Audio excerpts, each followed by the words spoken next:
I reckon I'll make me a old deep dish sweet potato pie. Come on.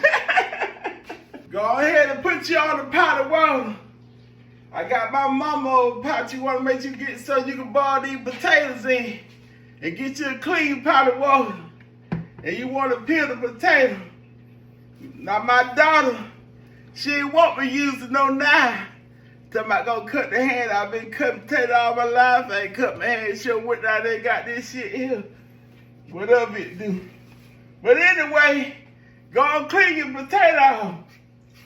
And you clean them good. Now you don't want to cut it too deep and cut all the skin off for it. It'll take it too high. Then you want to cut your potato. Now you cut your how you want them. I know y'all be watching, they be like, well, I don't cut mine like that. Well, you ain't the one cooking. I cut mine in big pieces. You ain't got to cut them up too small. You just cut your couple up there like that. You ain't going to take much because you're going to boil them and mash them up anyway.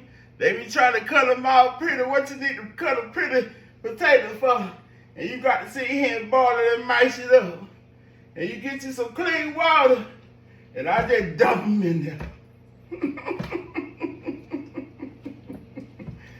Thank you, Lord. You got your potatoes in your clean water, don't rinse them out. And I like to take mine, and you be careful with that water because it's hot. You know, be around the scotch yourself. And you just put them in that water. And you start letting them boil.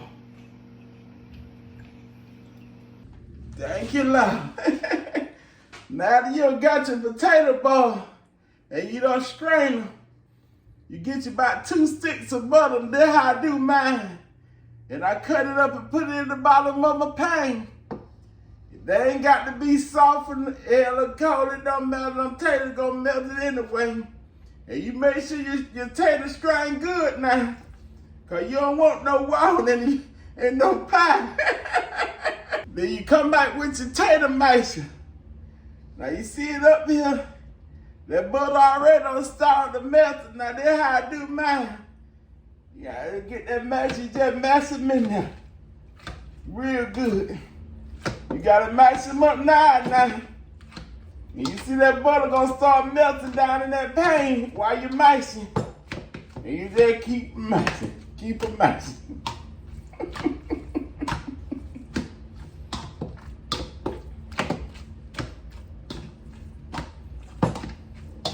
And you just mash them all up real good, cause you know they got to go in your pie.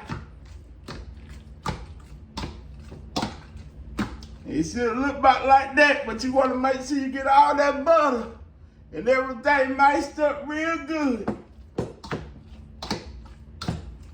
Now that you get them mashed up, they ought to look just like that. And that thing you want to do, you get your sugar. Now I'm using no measuring cup. That's for the folk who don't know how to cook. But I'm gonna do this for y'all. So you want to put you about 2 cups of sugar in there.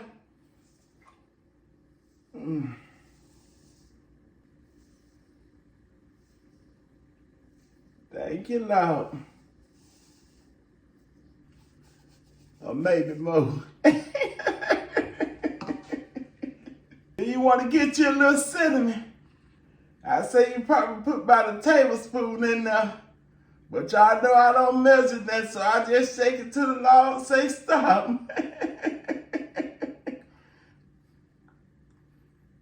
Thank you, Lord. What you say, Lord? Okay.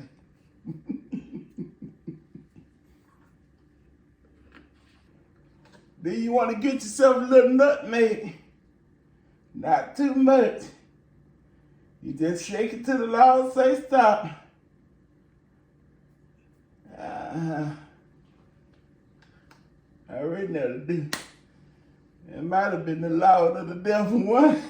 Then you want to get you a little, I like to put a little grind allspice in mine. Now you don't want to use too much of this, because it make your pie turn dog and the program ain't going to want to eat it.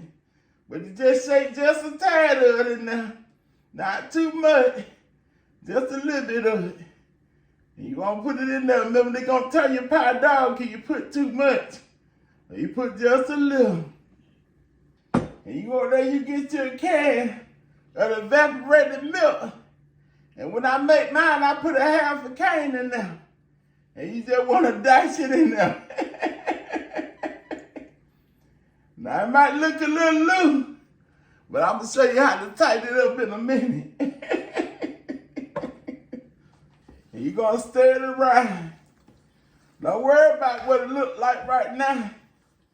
And there's a time we ain't gonna know what you gonna look like either. And you just stir it around. And you stir it around good now. And you wanna make sure y'all folk get to stirring out here with these folk. Get you a spoon. So you get all around in the bowl and make sure you get everything real good and mix it up real good. Thank you, Lord. Get yourself about 3-4 cups of self-rising flour. Now, when I put my flour in, y'all might not see me here. I got to use me a sifter. And what it do, it take the lumps out the flour. Cause you see how your flour be lumpy? It take the lumps out of it. So when you put it in your sweet potato, it'll stir smoother and your pie won't be all lumpy. Now you ain't got no sifter. You get yourself a whisk and say a prayer, but they ain't gonna turn out like Bert pies. But you wanna put that 3-4 cup in there, all around it. Like I say, you ain't got no sifter, get yourself a whisk. But like I say, it ain't gonna be Bert pie.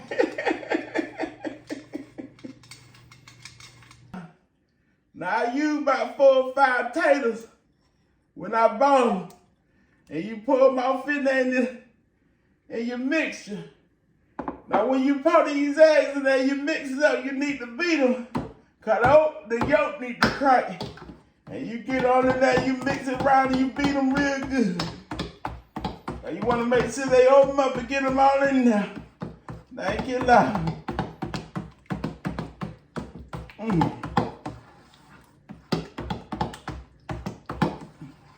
I'm surely about to give out now. Then you want to get your pie crust now. Now I don't use that but Ms.Bert when I do my pie crust. I know some folks be talking about, well, I make all mine homemade and from scratch. Well, I ain't got that kind of time. So if it ain't Ms.Bert, it ain't right. And you want to lay them out. Thank you, Lord. And remember this deep dish now. So you go down there and get the Ms.Bert deep dish. When you pour it over in there, y'all just slash it in there. You don't want to get no filling on the outside up here, because when they cook it, gonna burn it and make your pie look bad. And nobody want to eat no ugly pie. So you want to take your stuff, be careful now. You don't want to waste it. You just want to pour it in there. Now I did enough about 2 pies.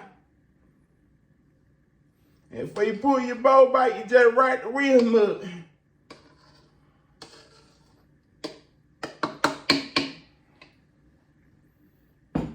You want to make sure it level out. You take a spoon and level it round. Or shake it, whichever one you want to do. Hell of your pie. And you just set that down in there. 375. About your hour to hour, 10 minutes, depending on your oven. And I forgot to tell y'all, I put a teaspoon of vanilla flavoring in there. I read that was going so fine. But you put it on in there, mix it around with your other stuff. And now you put it in there and let it cook.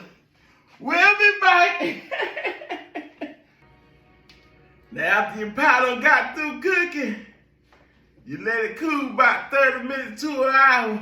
Y'all better get yourself a perfect cut now. Now I had these out the oven, they don't cool down. I just got me a little cone out of it so I can taste it before I take it down to the church. Well, that's how you make pie. We'll holler.